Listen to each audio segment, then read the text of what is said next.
அனைவருக்கும் வணக்கம். உங்கள் வாழ்க்கை மிகவும் சிறியதாகவோ அல்லது முக்கியமற்றதாகவோ உணர்ந்ததுண்டா? ஒவ்வொரு நாளையும் எப்படியோ கடந்து செல்கிறீர்கள் என்று தோன்றுகிறதா?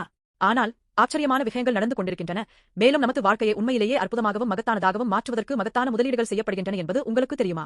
ராஜா சாலமன் கடவுளுக்காக ஆலயத்தை கட்டுவதற்கு தயாரான போது அந்த திட்டத்தின் அளவு உண்மையிலேயே ஆச்சரியமூட்டுவதாக இருந்தது.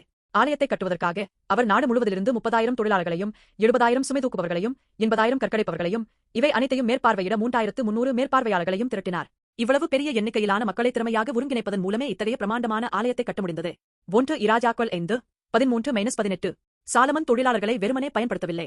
அவர் அவர்களை ஒரு மாதம் லெபனானில் வேலை செய்ய வைத்து பின்னர் 2 மாதங்கள் அவர்களின் சொந்த ஊர்களில் ஓய்வெடுக்க அனுமதித்தார். இது வேலை மட்டுமல்ல, அவர்களின் வாழ்க்கையையும் குடும்பங்களையும் கவனித்துக் கொள்வதையும் காட்டுகிறது, இல்லையா?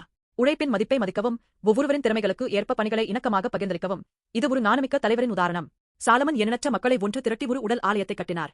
ஆனால் இயேசு மிகவும் பெரிய திட்டத்தை வேறு வழியில் நிறைவேற்றினார். சிலுவையில் இயேசு நமது பாவங்களுக்காக மரித்து மீண்டும் உயிர்த்தெழுந்தார். மேலும் அவர் நமக்கு பரிசுத்த ஆவியை அனுப்பினார். இதனால் நாம் கடவுளின் ஆலயமாக மாறினோம். நீங்கள் கடவுளின் ஆலயமாக இருப்பதையும் கடவுளின் ஆவி உங்களுக்குள் வாழ்கிறார் என்பதையும் அறியவில்லையா? 1 கொரிந்தியர் 3:16 இயேசுவில் நாம் அனைவரும் கடவுளின் பரிசுத்த ஆலயமாக மாறியுள்ளோம். கடவுள் நமக்காக இந்த அற்புதமான திட்டத்தை நிறைவேற்றியுள்ளார். நாம் இயேசுவை சந்திக்கும் போது நமக்கு உணர்த்தல் ஏற்படுகிறதோ, ஓ, கடவுள் எனக்காக இவ்வளவு அற்புதமான திட்டத்தை வைத்திருந்தார். இப்போது இயேசுவில் கடவுளின் நாணமிக்க திட்டத்திற்குள் இணக்கமாக வாழ முடியும்.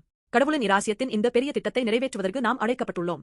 கடவுள் நமக்கு அளித்த திறமைகளை முழுமையாக பயன்படுத்தி ஒருவருக்கொருவர் உதவி செய்து நமது குடும்பங்களிலும் சமூகங்களிலும் கடினமாக உழைத்து நமது உழைப்பின் மதிப்பை அறிந்து அதில் திருப்தி அடைந்து உண்மையிலேயே அழகான வாழ்க்கையை வாழ முடியும்.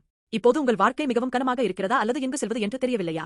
தயவுசெய்து நினைவில் கொள்ளுங்கள், நீங்கள் தனியாக இல்லை. இயேசு மூலம் உங்கள் வாழ்க்கையை அழகாக்குவதற்கு கடவுளிடம் ஒரு அற்புதமான திட்டம் உள்ளது.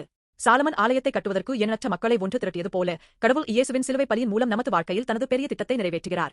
இந்த அற்புதமான அன்பிலும் திட்டத்திலும் பங்கேற்க விரும்பவில்லையா?